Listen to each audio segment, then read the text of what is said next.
কেউ কিছু খেতে দিলে খায়, না হলে অনাহারেই দিন কাটে।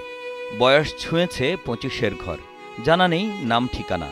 এই সড়কই তার আপন ঠিকানা। তবে রাত হলে শুধু ভয় শিয়াল আর কুকুরের। ও তো আসলে কিছু বলতে পারে না, আর একদম মানে ঠিক মতো আমরা খাবার দেই। হ্যাঁ, আমি খাবার দিই, আরও লোকজনও খাবার দেয়। হ্যাঁ, তো আজকে 4 দিন যাবত এখানেই আছে, সরেও না, ও কোথাও যায়ও না। তো এই অবস্থায় আর কি ও আছে আর কি এখানে, কিন্তু আর নিরাপত্তা নেই। হ্যাঁ, শিয়ালও থাকতে পারে, কুকুর থাকতে পারে। যখন রাস্তা ফাঁকা হয়ে যায় তখন তার কোনো গাড়ি চলে না, রাস্তাতে কোনো লোকজনও চলে না। মানিকগঞ্জ শহরের পাশেই পৌরসভার হিজুলিয়ার কাছারি সড়কের পাশে অপলক দৃষ্টিতে তাকিয়ে আছে বাক প্রতিবন্ধী এক নারী। জানতে চাইলে কোনো পরিচয় দিতে পারেন না সে।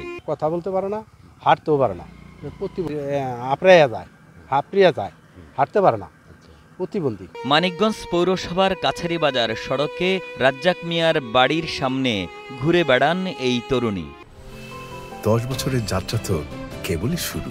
একসাথে গ্রো করার এই জার্নি চলুক আগামীতেও। পাঠাও 10 years of growing with you। তার বয়স হতে পারে 20 থেকে 25-এর মধ্যে। মেয়েটির নিরাপত্তা নিয়ে উদ্বিগ্ন এলাকাবাসী। হেও একজন নারী, হেও মেয়ে, আমিও মেয়ে। মেয়ে হিসাবে মেয়ে, আমারও যদি একটা এরকম একটা মেয়ে হইতো তাহলে আমার কেমন লাগতো, ওই হিসাবে আমি ওরে মায়া করি, খাতির করি। মানবিক দিক বিবেচনা করে দ্রুত অসহায় মেয়েটিকে পুনর্বাসনের দাবি জানান এলাকাবাসী। সরকারের কাছ থেকে সহযোগিতা চাইতেছি যাতে ওর একটা ব্যবস্থা হয়। এই জায়গাতে রিস্ক, এক রাস্তার মধ্যে একটা মেয়ে মানুষ থাকবে, এটা তো ঠিক না।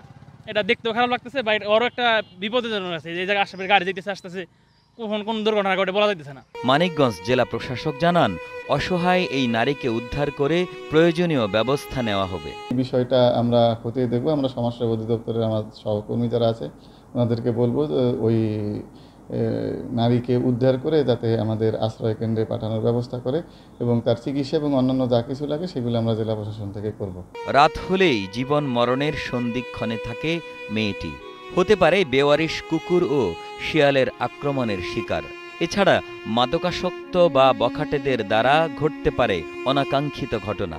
তাই দ্রুত মেয়েটিকে উদ্ধার করে পুনর্বাসন করা উচিত, এমনটাই দাবি স্থানীয়দের। মানিকগঞ্জ থেকে মারুফ হোসেনের পাঠানো তথ্যচিত্রে ডেস্ক রিপোর্ট, কালের কণ্ঠ।